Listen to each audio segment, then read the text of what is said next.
Namali ra nimo tog pindot Konsehal Nonon Llanos, sir. Namali ra guro to nimo pindot no. Hahalag ito. Unsa dayon tatuwaw on tatuwaw. Ang kanang haha nakaminos magkana nakaluko.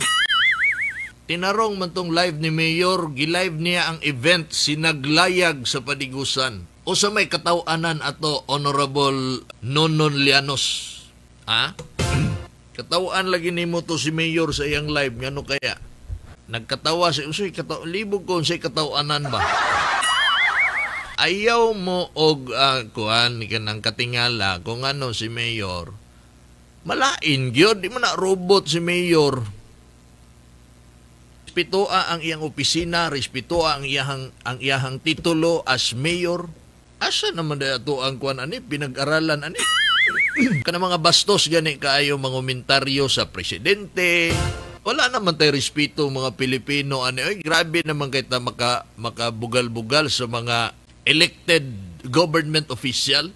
Wala naman tayo respeto ani. Wala tayo respeto sa presidente. Diri sa Digos, bugal-bugalan lang atong mayor. Wala na respeto sa mayor. Asa naman atong pinag-aralan ani? Bisan pag di ka gusto sa tao, respetuha ang iyahang titulo kay pinili na sa tao. Pero lihitimo ang imuhang atake, lihitimo ang imong isyo, kana okay ra gyud kayo na. Pero kung magbuhat-buhat naman lang kag pagpandaot diha, wala na kay respeto sa mayor, elected government official. Wala kay respeto sa iyang opisina. Anay something sa imuha.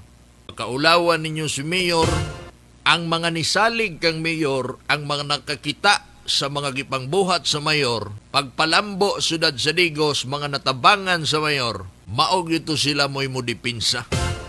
Buutan ka na si Joseph Cagas sa atong Mayor sa Digos. Perminti ninyong katauan, perminti ninyong akusahan, nakakuha og boto 65,000 king anak kadaghan. Di po na palabot na mga niboto kang Mayor Joseph Cagas nga inyuha lang na ingon anaon. Ang mga Digosenyo nga nisuporta og nituo kang Mayor Joseph Cagas mudipinsa yun na.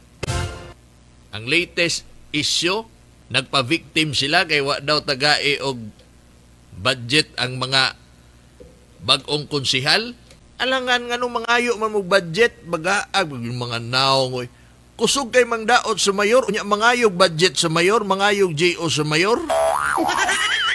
Pipila diha nga mga bag-ong mga konsehal. Moingon. Ka na si Joseph Cagas na babae na.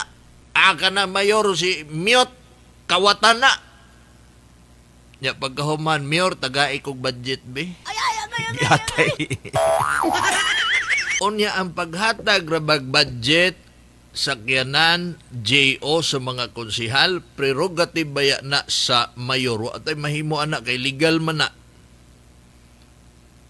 Pagbuot na sa mayor, sa Kapitolyo pod, pagbuot pod na sa gobernador, kung tagaan ba niyag dili ang board member, o benepisyo, komitiba, sakyanan, JO, pagbuot po na sa gobernador. Kung ang board member, dili niya kalyado, di niya tagaan, way makabuot ana ang gobernador yun.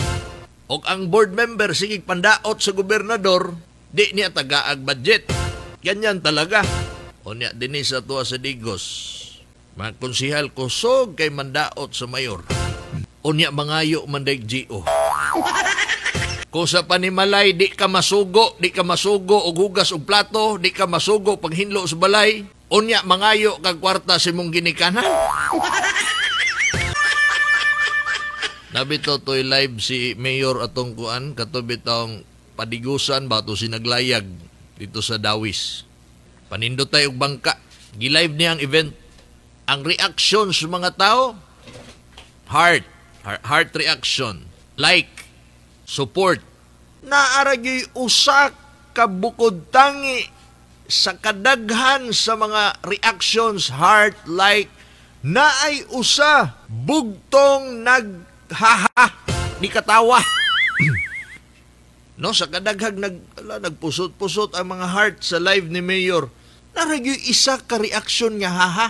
Balo mo kinsang nakaluko nga nihaha sa live ni Mayor nga igo man taon nag-live si Mayor sa sinaglayag, wa man taon siya giaway, wala man taon nagpakatawa ang Mayor, nganong gikatawan man. Walay lain nga nag-react og haha. Usara gyud nagbukod tangi nga ni haha sa live ni Mayor atong palakpakan. Bag-ong gipili nga konsihal sa siyudad sa Digos, Honorable City Councilor Nonon Lianos.